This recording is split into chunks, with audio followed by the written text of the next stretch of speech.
پشاور سے China border کا سفر، اور یہ ایک خواب تھا آج سے 3-4 سال پہلے میں نے دیکھا تھا، اور الحمدللہ وہ خواب آج پورا ہو گیا۔ اور یہ 1300 کلومیٹر کا سفر شاید مشکل تھا لیکن ناممکن نہیں۔ اکیلا چائنا بارڈر کا سفر نہیں، راستے میں ایسے ٹورسٹ سپاٹس جو شاید آپ لوگ سن کر حیران رہ جائیں گے۔ اور یہ سفر کسی گاڑی میں نہیں بلکہ اپنے ہی بائک پہ طے ہونے والی تھی۔ اور اس سفر میں آپ کو محض چائنا بارڈر نہیں بلکہ ناران کاغان، بابو سر ٹاپ، ہنزا ویلی جیسی مختلف خوبصورت ایڈونچرز مقامات بھی دکھانے والے۔ اور پلانرز ہم 2 آدمی تھے، میں اور شاکر بہار۔ ہم نے 1 مہینہ پہلے ڈیسائیڈ کیا تھا کہ ہم پشاور سے جائیں گے ناران کاغان سے پھر بابو سر ٹاپ، ہنزا ویلی، اور پھر چائنا بارڈر سے ہو کر چترال کی سائڈ پہ ہم دیر آئیں گے۔ السلام علیکم، میرا نام ہے صلاح الدین اور میں 2-3 سال سے ٹریول اینڈ ٹورزم پہ کام کرتا ہوں اور پاکستان کی اصل خوبصورتی آپ لوگوں کو دکھاتا ہوں۔ تو چلیے اب شروع کرتے ہیں کہ پشاور سے ہم نے اپنی سفر کا آغاز کیسے کیا۔ صبح کی روشنی جیسی پھیلی، سب سے پہلے ہم نے اللہ کا نام لیا، خود کو تیار کیا، اور اس کے بعد ہم اپنے بائک کے پاس گئے۔ اپنی بائک پر جتنے بھی ٹور کا سامان تھا وہ ہم نے باندھا۔ سفر پر جاتے ہوئے پہلے سے ایک دوست نے مشورہ دیا کہ آپ لانگ ڈرائیو پہ جاتے ہیں تو سب سے پہلے ایسا کام کریں، کسی چھوٹی گاڑی کا ٹائر لے، رکشے کا یا بائک کا، اور اسے اپنے بائک کی پیچھے سیٹ پر باندھے تاکہ آپ کا سفر آرام دہ گزرے۔ بس سب کچھ معمول کے مطابق ہوا، جتنے بھی ٹور کی سامان تھی وہ ہم نے بائک پر باندھ دی اور بسم اللہ پڑھی اور اپنے سفر کا آغاز۔ پشاور کو الوداع کہتے ہوئے سب سے پہلے ہم آئے پیٹرول پمپ پر اور بائک کی ٹینکی فل۔ اور اس سفر کے آخر میں آپ کو یہ بھی بتاؤں گا کہ اس سفر میں ہمارا کتنا پیٹرول خرچ ہوا، ہماری بجٹ کتنی تھی اور سارا خرچہ کتنا ہوا، اس ساری ڈیٹیل کو میں آپ کو آخر میں بتاؤں گا۔ سب سے بڑی بدقسمتی یہ دیکھو، جیسے ہی پشاور سے ہم نے سفر کا آغاز کیا تو آسمان میں بادل آنا شروع ہو۔ سفر کرتے کرتے سب سے پہلا ایڈونچر ہمارے راستے میں آتے ہیں اٹک پل، اور اٹک پل خیبر پختونخوا کا سب سے بڑا اور طویل پل بھی کہا جاتا ہے۔ اٹک پل کو جیسے ہی ہم کراس کرتے ہیں تو اصل امتحان ہمارا آگے شروع ہوتا ہے۔ اٹک پل کو کراس کرتے ہوئے راستے میں ہمیں شدید بارش کا سامنا ہوا، اور قدرت کی شان دیکھو، 2 منٹ کے فاصلے میں بارش اور 2 منٹ کے فاصلے میں مکمل موسم۔ لیکن الحمدللہ سفر کے لیے جتنا سامان چاہیے تھا وہ سب ہمارے پاس تھا، اور اسی سامان میں ہمارے پاس برساتی بھی موجود، لیکن روکنا نہیں تھا، منزل تو ابھی بہت دور۔ جاتے ہوئے GT روڈ پر ہمیں 2 روٹس دکھائے گئے، ایک اسلام آباد کی طرف اور دوسرا ہری پور کی طرف۔ ہمارا سفر طے ہونے والا تھا ہری پور کی طرف۔ حسن امدال میں ہم نے یو ٹرن لیا اور شاہراہ قراقرم پر اپنی سفر جاری رکھی۔ لوگ تو کہتے ہیں کہ شمالی علاقہ جات کی اصل خوبصورتی ناران سے شروع ہوتی ہے، لیکن میں کہتا ہوں کہ شمالی علاقہ جات کی اصل خوبصورتی ہری پور سے شروع ہوتی ہے۔ ایبٹ آباد میں داخل ہوتے ہوئے سب سے پہلے ہمیں شدید ٹریفک کا سامنا ہوا۔ آسمان پر کالے بادل اور ایبٹ آباد کا یہ سین خوبصورتی میں اپنی مثال آپ تھا۔ ایبٹ آباد سے مسلسل بارش میں ہم نے اپنی سفر جاری رکھی۔ بارش کے ساتھ ساتھ ایبٹ آباد کی خوبصورتی میں اتنا اضافہ ہوا کہ سب کچھ سرسبز و شاداب لگنے لگا۔ سفر کرتے کرتے ایبٹ آباد کی خوبصورتی نے ہمیں اتنا ایکسائٹڈ کیا کہ یار ایبٹ آباد بارش کے ساتھ کتنا خوبصورت ہو گیا، سرسبز و شاداب ہونے لگا، آگے ہمیں کتنی خوبصورت وادیاں ملیں گی وہ اللہ جانے۔ سفر کرتے ہوئے بارش اتنی تیز ہوئی کہ بارش میں سفر کرنا بالکل امپاسبل تھا، تو سائڈ پہ رکے، ذرا آرام کیا اور اس کے بعد سیدھا گئے ہوٹل میں۔ کھانے کا ٹائم تھا تو کھانا کھایا، اور کھانے کے بعد ہم نے چائے منگوائی کیونکہ سردی بہت زیادہ۔ کھانے کے بعد جیسے ہی موسم ہلکا ہوتا ہے، بارش رکتی ہے، تو ہم اپنی سفر کو دوبارہ جاری رکھتے ہیں۔ ایبٹ آباد بازار کو الوداع کہتے ہوئے ہم اپنی سفر جاری رکھتے ہیں مانسیرا کے۔ تو جیسے ہی ہم مانسیرا بازار پہنچتے ہیں تو شدید ٹریفک کا سامنا ہوا۔ پشاور سے لے کر گلگت تک کا جتنا سفر ہم نے کیا، یہ سب سے پہلا ٹریفک تھا جس میں ہم بہت ہی ذلیل و خوار۔ آج کی رات ہمیں گزارنی تھی مانسیرا میں کیونکہ وہاں پر ہمارے کچھ دوست تھے، ان کے پاس روکنا تھا۔ دوستوں کے گھر ایک گاؤں کی طرف ہم نے سفر شروع کیا، کچے روڈ، ارد گرد ہریالی اور ایک عجیب سا ویو تھا۔ گھر پہنچتے ہوئے سب سے پہلے بیٹھک میں ہم نے خوب آرام کیا، چائے پی، اور اس کے بعد مانسیرا کی خوبصورت اور مشہور مقامات کی سیر و تفریح کے لیے ہم نکل گئے، اور ایک ایسے پہاڑ کی طرف ہم نے سفر شروع کی جو گھاس کی اڑی ہوئی نیلی چادر کا منظر پیش کر رہا ہے۔ اس پیدل ٹریک میں ہم 4 آدمی تھے، میں اور شاکر بھائی اور 2 قاریان صاحبان جو ہمارے ہوسٹ تھے، انہوں نے ہماری اس سفر میں بھرپور رہنمائی کی اور خوبصورت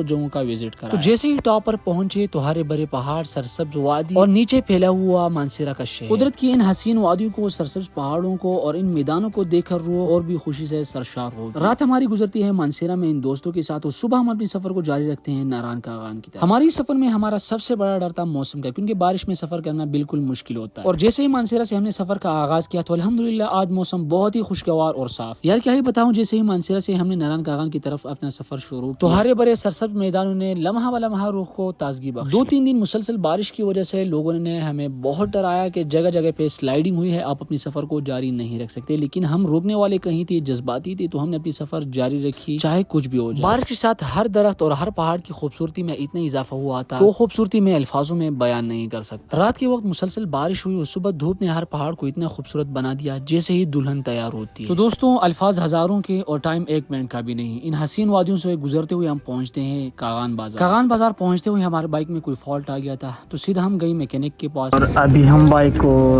کے ذرا آئل جو ہے اس کو چینج کرتے ہیں، کیونکہ ہمارے لیے کافی سفر ہے، خنجر آفتاب پہ ادھر چترال کی طرف بھی جانا ہے، اور آئل چینج ہوگا تو بائک بھی اچھی سفر کرے گی، کیونکہ جیسے خود کو اچھا رکھنا ہے اسی طرح اپنی سواری کو بھی اچھا رکھنا ہے۔